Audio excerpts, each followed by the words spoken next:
I, 28, female, have been married to my husband, 29, male, for 4 years. We met through a common friend and started dating 6 years back. And after 2 years of dating, we believed that it was finally time to get hitched. A little over a year ago, I found out that I was pregnant, and 4 months back, I gave birth to my daughter. Everything was perfect. Our families got along well, and my in-laws seemed to really like me too. My sister-in-law, 25, female, in particular, was very close to me, and we would go out for brunch almost every other weekend. She'd been married for 2 years and had been trying for a baby for almost a year, but with no such luck. So when my husband and I got pregnant without even intending to, she got herself checked and found out that she was infertile. We felt terrible for her and tried to be low-key about the baby and the pregnancy whenever we were around her. But it was she who would take an interest in it. She told me that she was happy for me and her brother, so we didn't need to downplay our excitement around her, as that would only make her feel guilty. Her husband was very supportive of her throughout, and so were we, because she'd always been a sweet person. And it sucked that she wouldn't get to experience pregnancy, especially when she'd been trying for so long. We tried our very best to be nice to her because she was suffering, and she seemed to be okay with us as well. I've been staying at home with our daughter since I'm on maternity leave, but my husband's company unfortunately does not offer paternity leave, so he still has to go out for work. It's difficult to do everything by myself, so I've been looking into nannies because I thought it'd be a good idea to start phasing my daughter into it for when I eventually have to go back to work. In the meantime, since I haven't found a nanny yet, I sometimes used to ask for help from either my mother-in-law or my mother. If my mother wasn't available, then my mother-in-law, and vice versa. I've always had a good relationship with my mother-in-law and didn't think that inviting her to my house to watch her granddaughter for some time was nothing out of the ordinary. And my husband was okay with it too. But that was until 3 days ago, when my mother-in-law did something literally psychotic. Last week, my husband left for a business trip that he returned from only yesterday. On this particular day, I was in the shower and I left her with the baby in the living room. But when I was done showering and came out to check on my daughter, I realized that the house was empty and my mother-in-law was nowhere to be seen. Neither was my daughter. So in a state of panic, I called her up to ask if they'd gone out for a walk, but she declined my call and instead sent me a text saying that she decided to take my baby away so that the more deserving woman could have a baby instead, referring to my sister-in-law. The message also stated that she didn't believe I was competent enough to be a mother in the first place, and that the universe had probably made a mistake by letting me get pregnant and making my sister-in-law infertile. But she was going to correct that mistake now herself. She said that I was no good of a mother. So she was giving away my daughter to her daughter because apparently she deserved a baby more than I did. I was livid that she'd done such a thing and instantly called the police to report what had just happened. I still remember literally shivering even though it was summer because I was terrified of what would become of my daughter, and I kept kicking myself for letting my mother-in-law watch her. I told the cops to get to my sister-in-law's house directly because that's where I suspected my daughter would be, and even drove myself there, but we didn't find either of them. Then we decided to go to my mother-in-law's house, where I found my father-in-law looking absolutely lost when he saw the police car behind me. I tried to explain the situation to him as quickly as I could and asked him if he knew anything that could help us locate them. Luckily, my father-in-law came to the rescue and told me that he had overheard his wife speaking to his daughter on the phone about a hotel nearby, but she had refused to elaborate when he'd asked her about it. He hadn't thought much of it at the time, but when we asked him, he recollected the name of the hotel and even led us there. And we found my mother-in-law and sister-in-law hiding out there with my baby. They were screaming and cursing at me, even as they were being placed under arrest, and it was insane to think that I'd ever let these women into my life and my home. I don't know what their plan was, probably to hide out in the hotel for a few days and then leave. I don't care anymore either. All that matters to me is that I have my daughter back. I was really glad that my father-in-law chose to help me despite being well aware of the repercussions. He knew that his wife and daughter would definitely be facing time for what they did because it was literally kidnapping, but he chose to help me and lead me to the hotel. He could have withheld that information if he wanted to save his wife and daughter, but he didn't, and I'm so incredibly thankful for it. I called my husband up immediately after I got my daughter back, drove home, and told him what had happened. I didn't spare any details, and after I was done, he was silent for a while and then told me that he'd talk to me once he came back home and would take the next available flight. But due to a storm, he wasn't able to come back until yesterday. I did think his reaction was really weird, but didn't say much since it was, after all, his mother and sister who had done something so horrible. And of course, he needed time to process things. But yesterday, he came back home and he was really quiet the entire time. Finally, not being able to take it anymore, I ended up asking him if he had anything to say at all about what happened. I just couldn't tolerate the silence any longer. And I guess I shouldn't have asked at all because he told me that the first thing he did after his flight landed here was that he went to the prison that his mother and sister were being held in, awaiting trial. He told me that he was devastated after he'd spoken to his mother and couldn't even bring himself to believe that something of that sort had happened. His mother had been sobbing while explaining to him that whatever she and her daughter had done was out of grief and they regretted it. She was practically begging him to help her out of this place because she'd realized her mistake and was ready to do whatever it took to make things right. He told me that he was shattered and broke down right in front of me because he'd never expected his mother or sister to do something so awful, and he was finding it difficult to come to terms with all of this. And now, here's where I might have been the a-hole. Instead of comforting him, I lost my cool and snapped at him because I was furious that instead of coming back home to his family, the first thing after he'd landed, he decided to go visit the kidnappers and criminals instead. I told him that his mother had just been crying crocodile tears for his sympathy and he'd fallen for her act, just like she'd wanted him to, and was even feeling bad for her. I told him that if he wanted to sympathize with his mother and sister, then he was welcome to do that. But he shouldn't tell me about it and expect me to feel sorry for him when it was actually me who had gone through the most traumatic experience of my life when he was not there. But instead of checking on me, asking how I was doing, he'd visited his mother to check on her instead, and now was crying about what they were going through instead of showing concern for his wife and daughter. I must have yelled at him for about half an hour, and he just kept looking at me without a word, waiting for me to be done. Once I was done screaming at him, he finally spoke and told me that the reason he didn't come back home straight from the airport was because he already knew that we were fine at home. The reason he visited his mother and sister first was because he himself had been going through a lot while he was stuck in another city when his family was going through something like this, but even I didn't seem to care about how he'd been feeling. He told me that he'd felt helpless since he couldn't come back on time and be there for us, but I didn't ask him about it either, and even right now, when he was trying to share his feelings with me, I was screaming at him and invalidating them.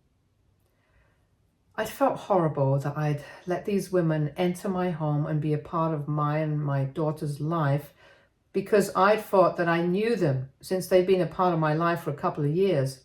And then he told me to think for a second about how betrayed and lost he was feeling, now that his own family and people he'd known his entire life had chosen to put me and his daughter through something so unimaginable. He did apologize for not visiting us first and being insensitive, But he also wanted me to apologize for whatever I said and making him feel worse about everything. I was really angry, so I told him that I wasn't sorry for anything that I said and doubled down on it. I told him that his mother had manipulated him into thinking that she was actually sorry for what she did with her fake tears, and he was falling for it too. He tried to tell me that that wasn't the truth, and this fight wasn't even about what his mother did, but about the way the two of us had failed to think of the other person first and were only thinking about our own feelings. But at the time, I was just too furious to see his point.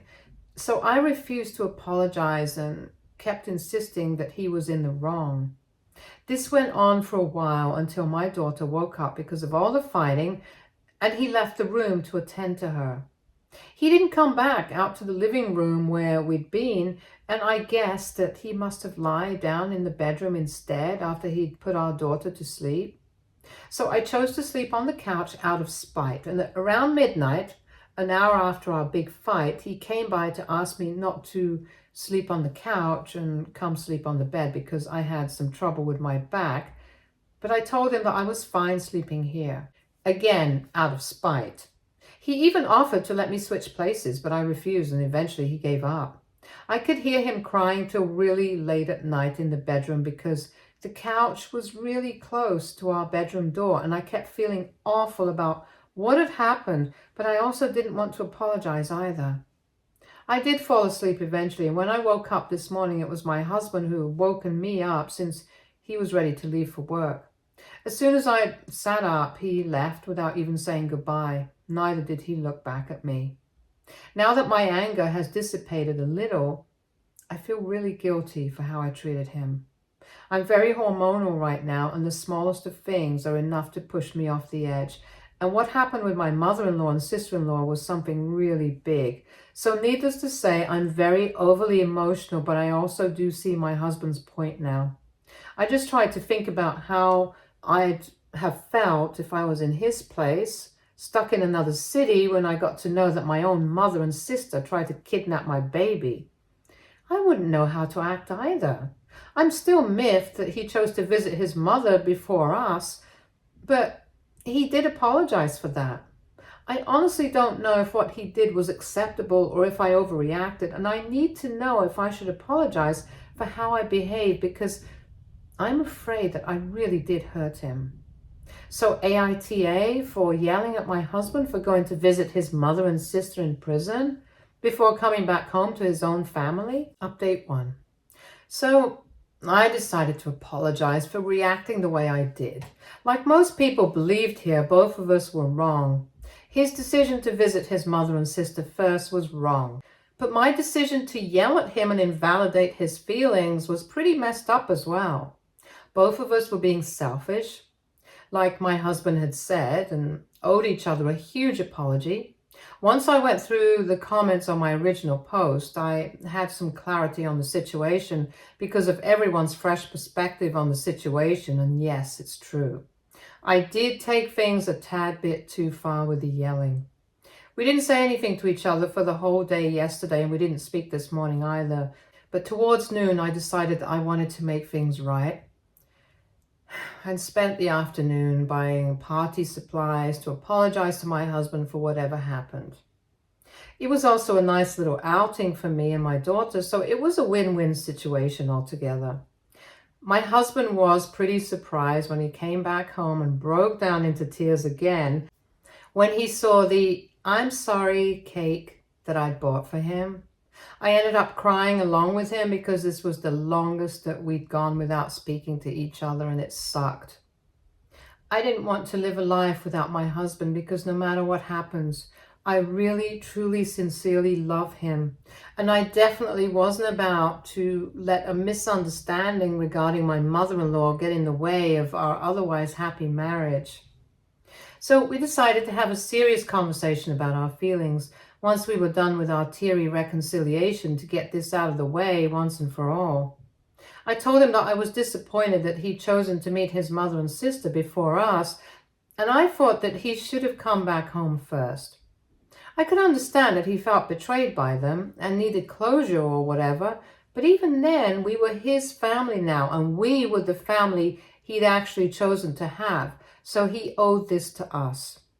He agreed with me and apologized for what he'd done and explained that he hadn't been thinking straight ever since I told him the news about what they tried to do. And those 2 days that he'd spent stuck in the hotel because of the storm had left him feeling even more confused, which had led to him making a really stupid decision, and he did regret it. He also explained to me that his conversation with his mother hadn't made him feel sorry for her, and if anything, it just made him feel frustrated with how his family had turned out to be. He'd been very upset that I'd accused him of letting his mother manipulate him with her tears, because for him, nothing came above the safety and well-being of his family, and he'd never compromise on that, not even for his own mother's sake. And he felt disappointed that I'd started yelling at him when he was at his lowest instead of trying to understand where he was coming from, and then made matters worse by refusing to acknowledge my behavior. So I apologized for what I'd done as well, and as of now, there's peace in our household since we're both back on good terms. We'd both been kind of selfish, and that's what had led to this huge fight. But of course, we're on the same team, and that's how it'll always be. On a slightly different note, a lot of people have been asking about how my father-in-law has been. So he's doing just fine. I'm checking up on him regularly and calling him every day. I've also been in touch with his next door neighbor so that I can keep tabs on him, because this is obviously something devastating that he's going through. And my stepsister-in-law's husband has filed for divorce after he found out what she tried to do. So that's how things have turned out for them. I can't say I feel sorry for them, because I just don't. They deserve every bit of this, and I'm glad it's happening to them now. Update 2. Hi everyone. It's been 2 weeks since my last update, and things have been pretty smooth sailing for my husband and me since then. He's switched to working from home, and we have put the whole nanny idea on hold for now because neither of us is willing to leave our baby alone with anyone other than each other right now. I'm feeling very paranoid and edgy still, so I think right now working from home is our best bet. We've also been visiting our father-in-law regularly to check on him.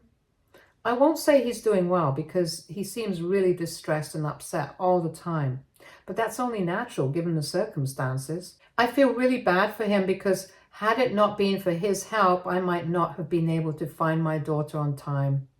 We also haven't been able to speak to my sister-in-law's husband since he's gone completely MIA after he announced his decision to file for divorce. And we've tried to get in touch with him several times, but have only been met with silence. It's slightly worrying, but we're trying our best to keep in touch with everyone who's been affected by this. My mother-in-law and sister-in-law are still imprisoned and awaiting trial, but none of us have been to see them yet. Of course, I'm not going to see them at all because what they did was really unforgivable in my opinion. And I prefer for my husband to not visit them either, but if he chooses to go see them, then, well, I don't know how I'd feel about that. Things have been smooth sailing for us at home, but there are still a lot of things that are unsaid, and sometimes I do find my husband looking off into the distance, sadly. I worry that he's having a hard time processing this incident, and he's tried to push it further down so that he doesn't have to think about it. My husband is not a very emotional man, and that time 2 weeks back when we were fighting was probably the most emotional he'd shown. But in general, he has a tendency to just keep bottling things up until eventually he has a breakdown over something trivial. It's happened a couple of times before, and every time it does, he's an emotional wreck for the next few days. I've tried to push him to seek help for it and learn how to deal with his emotions, but he insists that he's fine. I just don't want him to suppress his feelings this time around as well, because what has happened is pretty significant to say the least. And if he has a breakdown over this, then it definitely won't be a small one, or one that he'd be easily able to move on from. I want to talk to him about how he's feeling, and I've tried, but he dismisses it, saying that he'll be fine. But I know him, and I know he won't be fine. I need a way to talk to him about this without being insensitive. So any advice about how to deal with this is welcome. Update 3. Okay, I took the advice that most people here had and decided to just rip off the Band-Aid. I couldn't afford to let him spiral and suffocate by himself, and I absolutely needed to talk to him before his mental health got worse. So last night, after we put our daughter to sleep, I decided to confront him and talk to him about how he'd been feeling. He couldn't just keep running away from his feelings and keep hoping that he'd be able to leave them behind somehow. He was resistant at first and tried to dismiss my concerns yet again, but I told him that he needed to talk to me and verbalize his emotions, or else he'd be trapped in his own head, and that's as unhealthy as it gets. He went quiet for a while, and I waited for him patiently to start talking.